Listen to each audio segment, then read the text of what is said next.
The title of this note is Polar Coordinates. And the outcome is that you're going to be able to graph a polar coordinate and convert between polar coordinates and rectangular coordinates.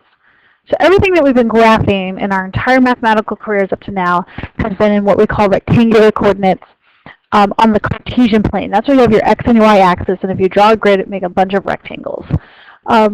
And in our last unit, we were graphing conics. We were graphing ellipses and hyperbolas, which are more round shapes. We were graphing round graphs on a rectangular graph paper. So what we're going to do in this next unit is we're going to look at polar graphs, which are where we're going to graph on round paper instead of rectangular paper. It'll be more convenient for those conics. So over here I just have a picture. You don't need to sketch the picture in, but this picture is an example of what polar graph paper looks like. And some vocabulary that you need to know in order to be able to graph. So the origin is now called the pole, right there in the middle of the graph, like the North Pole. There is only one axis. Instead of having an x and y axis, there's only one axis, and it's called the polar axis. I'm going to sketch it here in green. It does not go right and left. It only goes in the positive direction. And then a polar coordinate is written as, this is incorrect, is written as r comma theta. R stands for radius, and the theta represents an angle. So you would tell me, for example, I would go out to radius 2, 1, 2, and then maybe make a 90-degree angle off of the polar axis. So that would tell me to go up here, 90 degrees, and that coordinate up there is at 2, 90 degrees. It's 2 units away from the pole, rotated 90 degrees off of the polar axis. So how do you actually plot a polar coordinate? You kind of saw me do it on the last slide. So to plot the points r theta, you start always at the polar axis, and then you rotate to theta. So if theta is positive, you're rotating counterclockwise. You rotate counterclockwise. If theta is negative, you rotate clockwise. That's just like how angles work on your unit circle. So once you've rotated, then you count out by your radius. If your r is positive, you go in the same direction as the angle. If r is negative, then you go in the opposite direction. So for example, let's say I wanted to go to -2, -90 degrees. So first I work with the angle, -90 degrees. I'm going to start on the polar axis, and I'm going to rotate clockwise 90 degrees, which would be down here. And then I'm going to go out -2 units. Going out 2 units would look like following that line where the -90 degree is. Because it's negative, I'm going to go in the opposite direction. So I'm going to move away from the -90 degree, and I'm going to get that point there. The other piece of this is we need to be able to convert between rectangular and polar coordinates. So you have a chart here with some of your identities. The identity r cosine theta and r sine theta, those are the same identities that you saw when we were sketching vectors. This identity here is just the Pythagorean theorem. X squared plus y squared equals r squared, or a squared plus b squared equals c squared, and then you take the square root. And then your tangent identity also should look familiar from your vector unit. I'm going to walk you through an example. In the first example, we're going to start with a polar coordinate, which is going to be 6 radical 2. I'm going to rewrite it like this, 135 degrees. And we're going to convert it to rectangular coordinates. So the first thing you want to do is you want to make sure you know what your r and your theta are. So r is 6 radical 2, and theta is 135 degrees.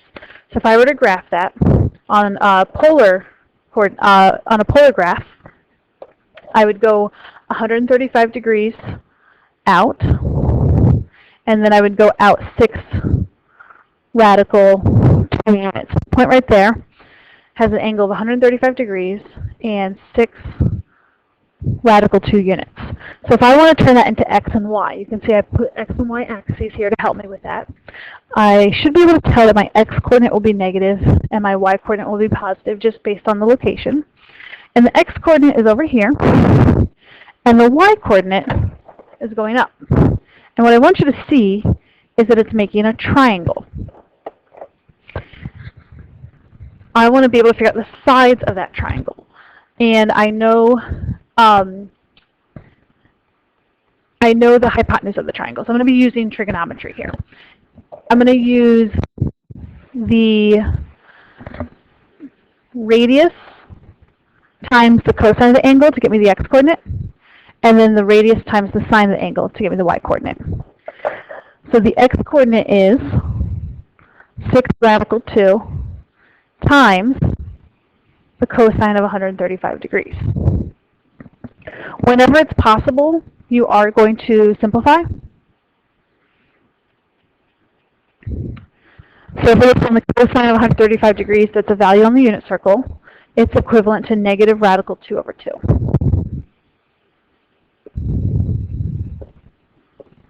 And then I'm just going to do a little bit of algebra. Radical 2 times radical 2 is 2. So this is now equivalent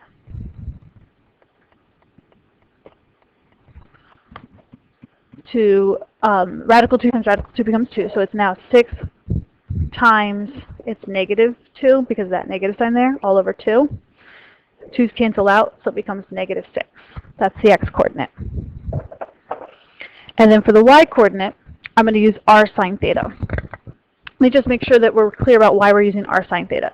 If I look at this triangle, I'm going to draw it out a little bit larger here. This is the x-coordinate. This is the y-coordinate. And then here's the angle. And this is the hypotenuse. It's known. So if I want the y-coordinate from the origin, y is the opposite leg, and the radius is the hypotenuse. And so the sine ratio is the one that uses the opposite and the hypotenuse. And I could say, okay, well, the sine of the angle is the opposite over the hypotenuse, which is just the radius. So instead of writing hypotenuse, I'm going to put an r there for radius. And then if I want to get y by itself, let me multiply both sides of that equation by r. So I see that y equals r sine theta. You don't have to prove that, but I just want to show you where that formula is coming from. So to get our y-coordinate, it's going to be 6 radical 2 times the sine of 135 degrees.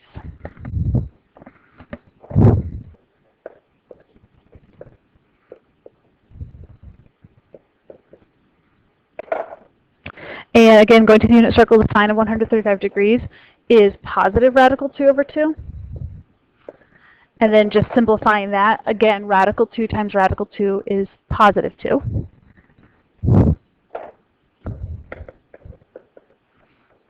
Two over 2 is 1, times 6 is 6. So the y-coordinate is 6.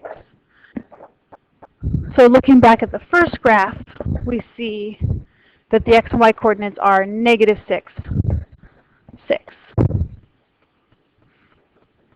And that confirms what we thought. We knew our x should be negative and our y should be positive. So that's going from a polar coordinate to rectangular coordinates. Now we're going to go the other direction.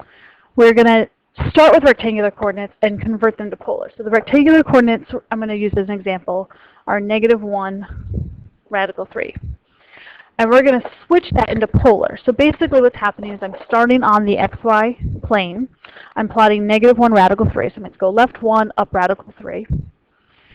And what I want to do is I want to say, hey, what is the angle that makes? And what is the radius? How far is that from the origin? So to figure out how far it is from the origin, again, I'm going to think of it as a triangle. Here's a triangle. The x-coordinate is negative 1, so that side has a length of 1. The sign doesn't really matter here. It's just telling me that I'm moving to the left. And the height of that triangle is radical 3 because that's the y-coordinate.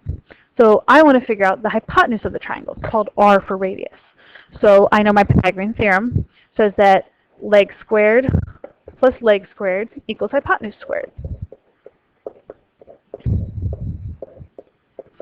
The hypotenuse, we're calling it the radius. So go ahead and square those values.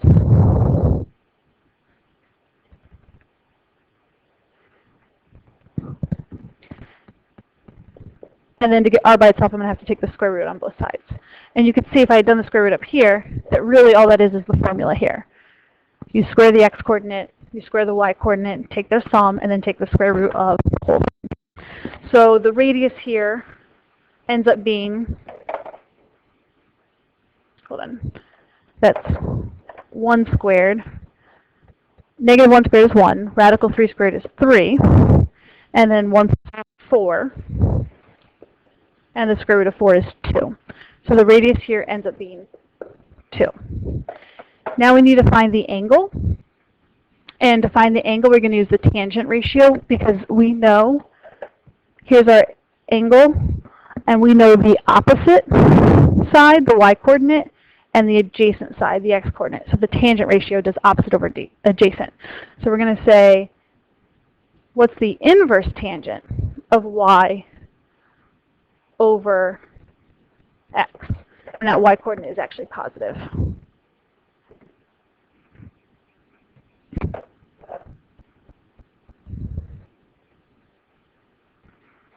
So I'm going to go to my calculator. We're going to be in radian mode. So going to my calculator here, just double check that you are actually in radian mode. And I'm going to find out the inverse tangent of the y-coordinate over the x-coordinate. Okay, my calculator is going to give me some crazy decimal, but we're mathematicians, so we're not going to have a crazy decimal. We are in radians. All of our angles in radians are multiplied by pi. So what I want you to do is I want you to actually divide out the pi. And then we get still a decimal, but that should look familiar.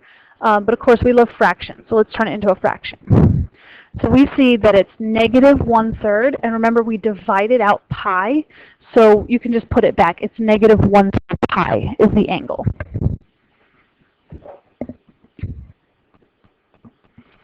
I'm not going to write the 1. It's just negative pi over 3. Now let's talk about this angle for a moment because it's actually not the answer. If you think about the point negative 1/3, negative 1 radical 3, it's right here in quadrant 2. If you were to sketch the angle negative pi over 3, you would start over on the polar axis and you rotate clockwise, and you'd end up over here. That's not the right place. So there's a couple of things you can do here. Remember we talked about graphing? You can follow the angle, and if you want to end up exactly opposite, which is exactly where we want to end up, one of the things you can do is you can switch the sign of the radius. So you could say that instead of the radius being 2, you could use negative 2. So negative 2, negative pi over 3. That's an example of polar coordinates that get to this point. The other thing you could do is you could figure out what this angle is. Notice that there it's exactly 180 degrees away. We're in radians, so it's exactly pi away. So if I have negative pi over 3 plus pi, think of the pi as the number 1. What's negative 1/3 plus 1? It's 2/3. And then just put the pi back. So it's 2 pi thirds. So something else you could do is you could use the counterclockwise angle, 2 pi over 3. And then the radius would be positive. There are 2 correct answers here. And in fact, there's an infinite amount of answers because we could keep circling around. And we're going to see that in class. So when you convert from rectangular to polar, there is more than one acceptable answer. This is all we're going to do for our notes, so go ahead and stop here and bring this into class.